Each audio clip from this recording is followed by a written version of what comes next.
राधे राधे जी। पवित्र वचन YouTube channel में आपका हार्दिक स्वागत है। मैं हूँ कात्यायनी। आज के इस वीडियो में हम प्रस्तुत कर रहे हैं गर्भ गीता। भगवान श्री कृष्ण कहते हैं कि जो प्राणी संसार के साथ अधिक प्रेम रखते हैं और सदा माया का चिंतन करते रहते हैं, बार बार जन्म लेकर इस संसार में आकर दुख पाते हैं और मृत्यु का सामना करते हैं। किस पाप के कारण मनुष्य जीवन मरण के चक्र में फंसा रहता है? किस पाप के कारण किस गर्भ अर्थात योनि को प्राप्त होता है? इन्हीं विषयों में भगवान श्री कृष्ण अर्जुन संवाद को श्री गर्भ गीता कहा जाता है। भगवान श्री कृष्ण जी स्वयं अपने मुखारविंद से यह कहते हैं कि जो भी भक्त सच्चे मन से श्री गर्भ गीता को पढ़ता अथवा सुनता है, वह जीवन मरण के चक्र से मुक्त हो जाता है। उसके सभी पाप नष्ट हो जाते हैं। इसलिए आइए श्रवण करें श्री गर्भ गीता। प्रेम से बोलिए भगवान श्री कृष्ण जी की जय, कौन्तेय श्री अर्जुन की जय, श्री गर्भ गीता की जय। श्री गर्भ गीता। अर्जुनोवाच। हे मधुसूदन, कृपया आप मुझे बताएं कि प्राणी जब गर्भ योनि में आता है तो वह अपने किस गुण दोष के कारण आता है? प्राणी जन्म से पहले गर्भ में कष्ट पाता है और जन्म के समय भी असहनीय पीड़ा पाता है। इसके बाद भी वह रोग पीड़ा के कारण दुख पाता है। उसे बुढ़ापे में अनेक रोग घेर लेते हैं और उसकी मृत्यु हो जाती है। अतः हे भगवान, कृपा करके मुझे यह बताएं कि वे कौन से कार्य हैं जिनसे मनुष्य जन्म मृत्यु के दुखों से बच सकता है। श्री भगवान उवाच। हे धनुर्धारी, जन्म मृत्यु का बंधन तो उन प्राणियों की नियति है जो संसार में क्रियान्वित रहते हैं। जो प्राणी संसार में नष्ट होने वाले पदार्थों से प्रेम करते हैं, वे संसार की नश्वर वस्तुओं की इच्छा रखते हैं। मनुष्य संसार का धन पाने की तो कामना करता है, परंतु भगवान की भक्ति से विमुख रहता है।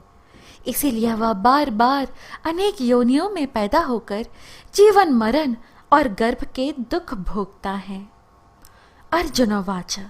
हे माधव, संसार की मोहमाया से मुक्ति तो संभव नहीं है।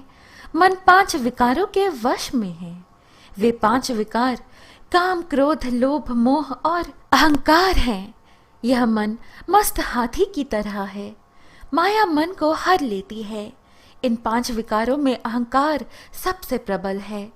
यह प्राणी को नरक में ले जाता है। हे जनार्दन, इस मदमस्त हाथी को कैसे वश में किया जाए? अर्थात मनुष्य को कौन से प्रयत्न करने चाहिए जिनसे मन को भक्ति में लगाया जा सके? श्री कृष्ण वाच। हे कौन्तेय, जिस प्रकार मस्त हाथी को वश में करने के लिए महावत अंकुश का प्रयोग करता है, उसी प्रकार मन को वश में करने के लिए ज्ञान रूपी अंकुश का प्रयोग आवश्यक है। भक्ति और ज्ञान अभ्यास करने पर ही प्राप्त होते हैं। अहंकार करने से जीवन नरक बन जाता है। अर्जुनोवाच। हे जनार्दन, कुछ प्राणी तो आपकी भक्ति करने के लिए वन जंगलों में जाकर रमते हैं और कुछ सांसारिक मोह माया छोड़कर स्थान स्थान भटकते फिरते हैं। अतः हे प्रभु, इस बारे में कैसे पता चले कि आपकी भक्ति किस प्रकार मिल सकती है? श्री भगवान उवाच। हे अर्जुन, जो प्राणी मुझे ढूंढने के लिए जंगलों में फिरते हैं, वे सन्यासी व वैरागी कहलाते हैं। वे सिर पर जटा बांधते हैं तथा भस्म लगाते हैं, परंतु फिर भी वे मेरे दर्शन नहीं कर पाते, क्योंकि उनमें भक्ति व प्रेम नहीं है। वे अहंकार में डूबे हुए हैं। तप या वैराग्य का अहम तो मेरी भक्ति पाने में बाधा डालता है। मैं शुद्ध मन से भक्ति करने वाले सतत अभ्यासी, जो काम, क्रोध, मोह, लोभ और अहंकार से परे हैं, उन्हें ही दर्शन देता हूँ। अर्जुनोवाच। हे मधुसूदन, मनुष्य इन 5 विकारों से ग्रस्त होकर अपने इस सांसारिक जीवन को नष्ट कर लेता है। हे माधव, वह कौन सा पाप है जिसके कारण किसी की स्त्री असमय ही मर जाती है, किसी के पुत्र मर जाते हैं, और किस पाप के कारण व्यक्ति नपुंसक हो जाता है? श्री भगवान उवाच, हे अर्जुन, जो व्यक्ति किसी के कर्ज लेकर उसे चुकाता नहीं है, वह इस पाप कर्म से अपनी पत्नी को खो देता है। उसी प्रकार जो किसी के निक्षेप को नहीं लौटाता, उसके पुत्र मर जाते हैं। जो किसी व्यक्ति को सहायता करने का वचन देकर भी समय पर उसकी सहायता नहीं करता, वह नपुंसक हो जाता है। ये सभी बड़े भयंकर पाप हैं। अर्जुन उवाच, हे कृपा निधान, मनुष्य किस पाप के कारण हमेशा रोगी रहता है और किस पाप के कारण बोझा ढोने वाले गधे का जन्म पाता है? गधे का जन्म प्राणी को किस पाप कर्म के कारण मिलता है? मनुष्य किस कुकर्म के फलस्वरूप जगन्य पशु बनता है? श्री कृष्ण वाच, हे धनुर्धारी, जो मनुष्य अपनी कन्या को बेच देता है वह हमेशा रोगी रहता है। जो अभक्ष्य भोजन करता है और विषय विकार के लिए मदिरापान करता है, वह गधे का जन्म पाता है। जो झूठी गवाही देने वाला होता है, वह पापिनी स्त्री का जन्म पाता है। जो भोजन बनाकर पहले स्वयं खा लेते हैं, बाद में भगवान को दान करते हैं, वे बिल्ली सूकर की योनि को प्राप्त करते हैं। अर्जुन उवाच, हे कृपा निधान, इस संसार में जिन प्राणियों को आपने धन संपत्ति प्रदान की है और उत्तम वाहन दिए हैं, उन्होंने कौन से पुण्य किए हैं? श्री भगवान उवाच, हे धनंजय, जो उत्तम रीति से पात्र को स्वर्ण दान करता है, वह उत्तम वाहन और धन धान्य प्राप्त करता है। जो भगवान को साक्षी मानकर कन्यादान करते हैं, वे उत्तम पुरुष का जन्म पाते हैं। अर्जुन उवाच, हे दयानिधे, इस संसार में आपने किसी को तो इतना सुंदर बनाया है और किसी को इतना कुरूप, किसी को धनवान बनाया, किसी को निर्धन, सो ऐसा क्यों है?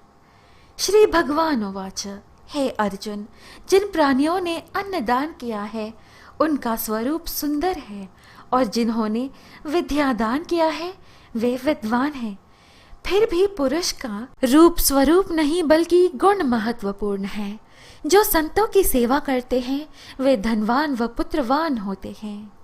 अर्जुन उवाच, हे मधुसूदन, मनुष्य धन और सांसारिक सुखों के प्रति इतना मोह क्यों रखता है?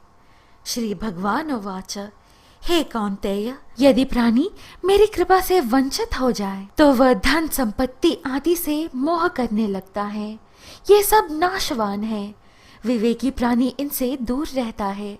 जो व्यक्ति सांसारिक मोह त्याग कर पवित्र स्थलों के दर्शन करके मेरी निष्काम भक्ति करता है, वह राजा के समान सुख और ज्ञान प्राप्त करता है। सभी वस्तुएं नाशवान हैं, केवल मेरी भक्ति ही ऐसी है जिसका नाश नहीं होता। अर्जुन उवाच, हे जनार्दन, मनुष्य में शारीरिक रोगों जैसे रक्त विकार, खंडवायु, अंधता तथा पंगुता आदि का क्या कारण है? ये रोग क्यों होते हैं? बताने की कृपा करिए। श्री भगवान उवाच, हे अर्जुन, जो प्राणी मेरी भक्ति से विमुख होकर माया में लिप्त हो जाते हैं, वे क्रोधी, रक्त विकारी, आलसी, दरिद्र, शील संयम रहित, खंडवायु जैसे रोगों से ग्रसित होते हैं। जो स्त्री अपने पतिव्रत धर्म का पालन नहीं करती, वह संयम रहित ज्योतिहीनता जैसे विकारों से ग्रस्त रहती है। अर्जुन उवाच, हे मधुसूदन, कृपा करके गुरु दीक्षा के बारे में भी कुछ बताने का कष्ट करें। मुझे गुरु की महिमा के बारे में भी बताएं। श्री भगवान उवाच, हे धनुर्धारी, तुम्हारा यह प्रश्न संपूर्ण मानव जाति के लिए कल्याणकारी है। तुम धन्य हो और धन्य है तुम्हारी जननी। हे पार्थ, ब्रह्मचारी और संयमी पुरुष जो ईश्वर भक्ति और परोपकार में लगा हो, उसे ही गुरु बनाना चाहिए। अपने गुरु की देखरेख में ही मेरी पूजा करे। गुरु की कृपा से विमुख प्राणी सप्तग्राम मारने का पाप भोगता है। ऐसे प्राणी का मुख देखना भी पाप होता है। हे अर्जुन, सारे संसार के गुरु जगन्नाथ हैं। विद्या का गुरु काशी, चारों वर्णों का गुरु ब्राह्मण, ब्राह्मण का गुरु सन्यासी है। सन्यासी उसे कहते हैं जो सब त्याग कर मुझ में ही रम गया हो, वह ब्राह्मण जगत गुरु है। जो गुरु का भक्त है वह मेरा भक्त है। जो गृहस्थ गुरु से विमुख होता है वह चांडाल के समान है। जिस जगह मदिरा का भांड हो उस स्थान का गंगा जल भी अपवित्र होता है। इसी प्रकार गुरु से विमुख व्यक्ति का भजन भी अपवित्र होता है, उसके सभी कर्म निष्फल हैं। ऐसा व्यक्ति कूकर, सूकर, गर्दभ, काक इन योनियों को पाता है। वह अजगर सर्प के समान आलस्य में डूबा तिरस्कार पाता है। हे कौन्तेय, गुरु दीक्षा के बिना प्राणी का उद्धार संभव नहीं है। जो गुरु की सेवा करता है उसको कई अश्वमेध के पुण्य का फल मिलता है। हे अर्जुन, जो प्राणी तुम्हारे संवाद को पढ़ेंगे और सुनाएंगे वे गर्भ के दुख से बचेंगे। वे नरक की 84 योनियों के झंझट अर्थात जन्म मरण से बचेंगे। इति श्री गर्भ गीता संपूर्ण। भक्तों, यह है श्री गर्भ गीता। आशा है आपको हमारी यह प्रस्तुति अच्छी लगी। कृपया लाइक, कमेंट और शेयर करें। इस प्रकार के और आध्यात्मिक वीडियोस पाने के लिए कृपया हमारे YouTube चैनल पवित्र वचन को सब्सक्राइब कर हमसे बने रहिएगा। अनुमति दीजिए, फिर मिलेंगे अगली वीडियो में। जय श्री कृष्ण। राधे राधे।